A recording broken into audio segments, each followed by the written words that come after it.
अखण्डमण्डलकारं व्याप्तं येन चराचरं तत्पदं दर्शितं येन তসমৈ শ্রী গুরবে নম। ঠাকুর, মা ও স্বামীজির চরণে শতকোটি প্রণাম জানিয়ে আজকের পাঠ শুরু করব। ঠাকুর শ্রীরামকৃষ্ণদেব কেশবচন্দ্রকে দেখিতে আসিয়াছেন।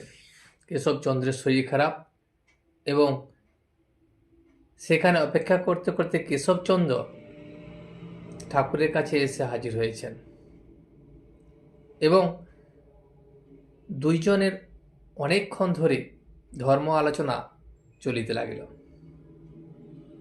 ঠাকুর কখনো সমুদ্রের কথা বলিলেন, যখন ভাব সমুদ্র উতলে ওঠে তখন ডাঙায় এক বাঁশ জল থাকে,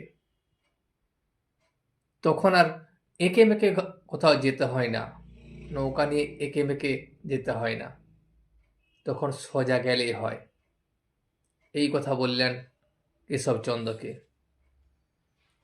এবং বিষ্ণুঘরে গয়না চুরির সময় তিনি সেজবাবুকে কি বলেছিলেন সে কথাও কেশবচন্দ্র সেনকে জানালেন।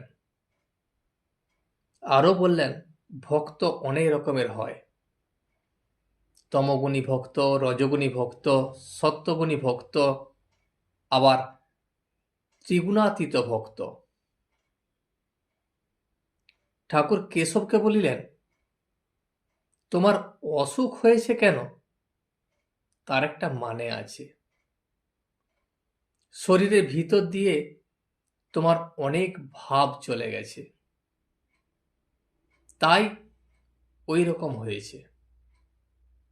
যখন ভাব হয় তখন কিছুই বোঝা যায় না, তারপর অনেক দিন পরে শরীরে তার আঘাত লাগে।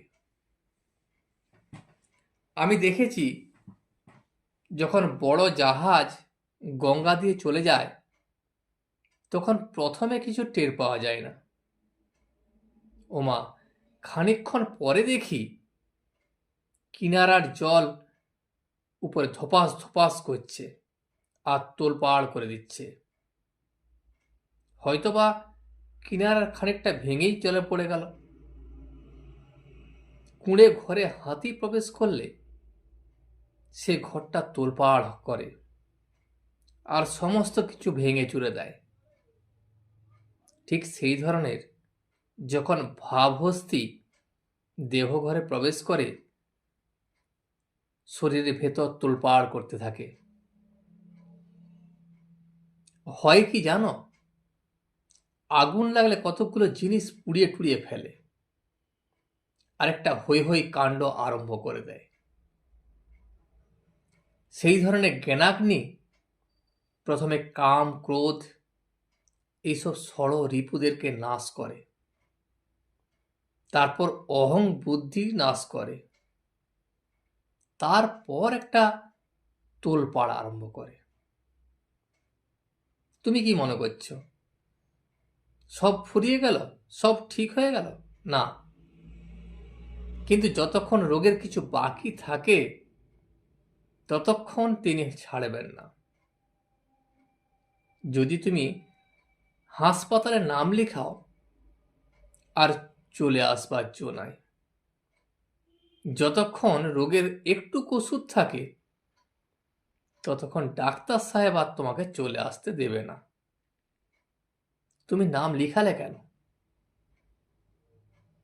ঠাকুরের এই কথা শুনিয়া সকল ভক্তগণ এবং কেশব সেনও হাসিয়া উঠিলেন। কেশব এই হাসপাতালের কথা শুনিয়া বারবার হাসিতেছেন, তিনি যেন হাসিয়ার সংবরণ করিতে পারিতেছেন না। থাকেন থাকেন, আবার হাসিতেছেন। ঠাকুর আবার কথা কহিতেছেন। তিনি কেশবকে বলিলেন, হিদু বলতো, এমন ভাবও দেখি নাই আর এমন রোগও দেখি নাই। তখন আমার খুব অসুখ, সরা সরা বাহ্য হচ্ছে, মাথায় যেন 2 লাখ পিঁপড়ে কামড়াচ্ছে, কিন্তু আমি ঈশ্বরীয় কথা রাত দিন বলে চলেছি। নাটাগড়ে রাম কবিরাজ দেখতে এলো। সে দেখে আমি বসে বসে বিচার করছি। তখন সে বললে, এ কি পাগল রে বাবা, 2খানা হাড় নিয়ে বিচার করছে। ঠাকুর কেশবকে আবার বলিলেন, তাঁর ইচ্ছা, সকলই তোমারই ইচ্ছা, সকলই তোমারই ইচ্ছা, ইচ্ছাময়ী তারা তুমি, তোমার কর্ম তুমি করো মা, লোকে বলে করি আমি। শিশির পাবে বলে মালি বসরাই গোলাপের গাছ শিকড় শুদ্ধ তুলে দেয়। যদি শিশির পায় তাহলে গোলাপের গাছটা আরো ভালো করে গজাবে। সেই জন্যই বুঝি তোমার একবার শিকড় তুলে দিচ্ছে। ফিরে ফিরতে বুঝি একটা বড় কাণ্ড হবে। তোমার অসুখ হলে আমার প্রাণটা বড় ব্যাকুল হয়। আগের বার তোমার যখন অসুখ হয় তখন রাত্রির শেষ প্রহরে আমি কাঁদতুম আর মাকে বলতুম, যদি কেশবের কিছু হয় তবে আমি কার সঙ্গে কথা কব। তখন কলকাতায় এলে ডাব চিনি সিদ্ধেশ্বরীকে দিয়েছিলাম আর মার কাছে মেনেছিলাম যাতে অসুখ ভালো হয়। কেশবের উপর ঠাকুরের এই অকৃত্রিম ভালোবাসা ও তাহার জন্য ব্যাকুলতার কথা সকল ভক্তগণ শুনিয়া অবাক হইতেছেন। ঠাকুর আবার বলিলেন, এবার কিন্তু অত হয় নাই, ঠিক কথা বলবো, কিন্তু 2-3 দিন একটু হয়েছে। পূর্ব দিকের যে দ্বার দিয়া কেশব বৈঠকখানায় প্রবেশ করিয়াছিলেন সেই দ্বারের কাছে কেশবের পূজনীয়া জননী আসিয়াছেন, আর সেই দ্বারদেশ হইতে উমানাথ ঠাকুর শ্রী রামকৃষ্ণকে উচ্চস্বরে বলিতেছেন, মা আপনাকে প্রণাম করিতেছেন। ঠাকুর এই কথা শুনিয়া হাসিতে লাগিলেন। উমানাথ আবার বলিতেছেন, মা বলছেন কেশবের অসুখটি যাতে সারে। ঠাকুর তখন বলিলেন, মা শুভচিনী, আনন্দময়ীকে ডাকো, তিনিই দুঃখ দূর করবেন। আর কেশবকে বললেন, বাড়ির ভিতরে অত থেকো না, মেয়ে ছেলেদের মধ্যে থাকলে আরো ডুববে, ঈশ্বরীয় কথা হলে আরো ভালো থাকবে।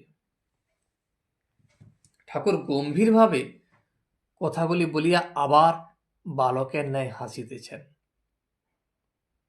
আর কেশবকে বলছেন, দেখি তোমার হাত দেখি। ছেলে মানুষের মতো হাত লইয়া যেন ওজন করিতেছেন এবং অবশেষে বলিতেছেন, না, তোমার হাতখানি হালকা আছে, এ খলদের হাত নয়, যদি খলদের হাত হতো তাহলে ভারী হতো। উমানাথ দ্বারদেশ হইতে আবার বলিতেছেন, মা বলছেন কেশবকে আশীর্বাদ করুন। ঠাকুর তখন গম্ভীর স্বরে বলিলেন, তাকে আশীর্বাদ করা আমার সাধ্য কি? তিনিই আশীর্বাদ করবেন। তোমার কর্ম তুমি করো মা, লোকে বলে করি আমি। ঈশ্বর 2বার হাসেন। কখন কখন জানো? একবার হাসেন যখন 2 ভাই জমি বখরা করে আর দড়ি দিয়ে মেপে বলে, এদিকটা আমার, ওদিকটা তোমার। ঈশ্বর তখন এইভাবে হাসেন যে আমার জগৎ তার খানিকটা মাটি নিয়ে করছে, এদিকটা আমার, ওদিকটা তোমার। ঈশ্বর আরেকবার হাসেন।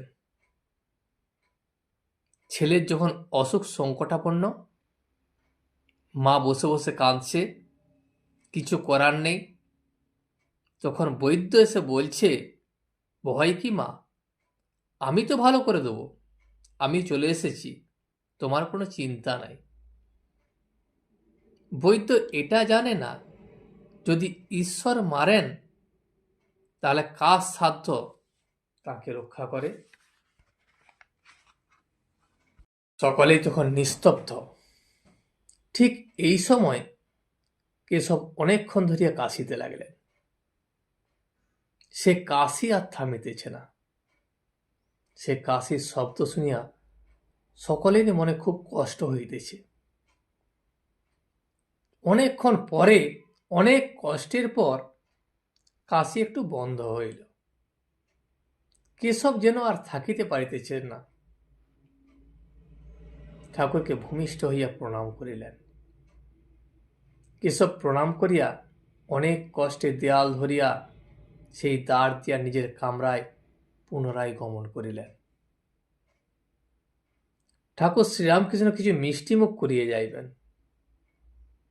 কেশবের বড় ছেলেটি কাছে আসিয়া বসিয়াছেন। তখন অমৃত বলিলেন, এটি বড় ছেলে, আপনি আশীর্বাদ করুন। ও কি, মাথায় হাত দিয়ে আশীর্বাদ করুন।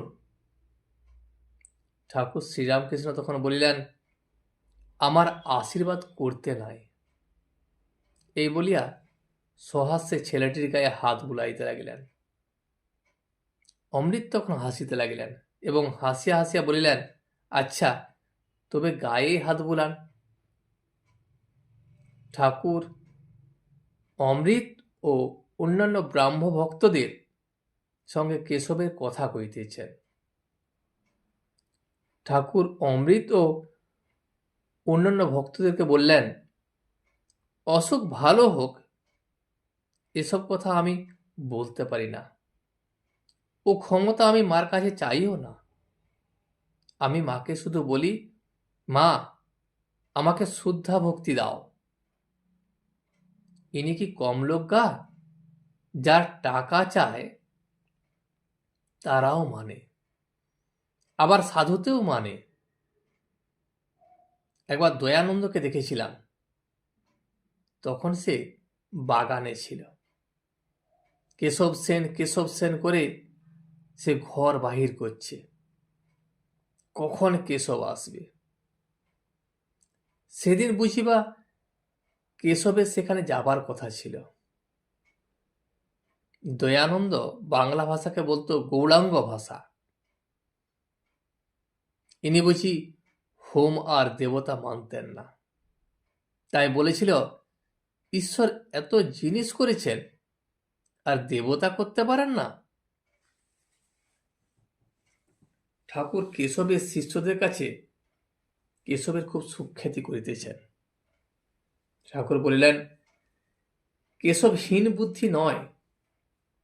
ইনি অনেককে বলেছেন, যা যা সন্দেহ সেখানে গিয়া জিজ্ঞাসা করবে। আমারও স্বভাবই, আমি বলি, ইনি আরো কোটি গুণে বাড়ুন, আমি মান নিয়ে কি করব। ইনি বড় লোক, টাকা চাই যারা তারাও মানে, আবার সাধুরাও মানে। ঠাকুর কিছু মিষ্টি মুখ করিয়া এইবার গাড়িতে উঠিবেন। ব্রাহ্ম ভক্তেরা সঙ্গে আসিয়া তুলিয়া দিতেছেন। সিঁড়ি দিয়া নামিবার সময় ঠাকুর দেখিলেন নিচে কোনো আলো নাই। তখন অমৃত ও অন্যান্য ভক্তদের তিনি বলিলেন, এসব জায়গায় ভালো করে আলো দিতে হয়, আলো না দিলে দারিদ্র হয়, এরকম যেন আর কখনো না হয়। ঠাকুর দু একটি ভক্ত সঙ্গে সেই রাত্রেই কালীবাড়িতে যাত্রা করিলেন। আজ এই পর্যন্তই। ভিডিওটি শেষ পর্যন্ত দেখার জন্য আপনাকে অসংখ্য ধন্যবাদ। ভিডিওটি যদি আপনার ভালো লেগে থাকে তাহলে একটা লাইক, কমেন্ট এবং বন্ধুর সাথে শেয়ার করে দেবেন। সাবস্ক্রাইব করে পাশে থাকা বেল আইকনটি বাজিয়ে দেবেন, যাতে আপনাদের নতুন ভিডিওগুলি সর্বপ্রথম আপনার কাছে পৌঁছে যায়। জয় শ্রী রামকৃষ্ণ, জয় শ্রী রামকৃষ্ণ, জয় শ্রী রামকৃষ্ণ।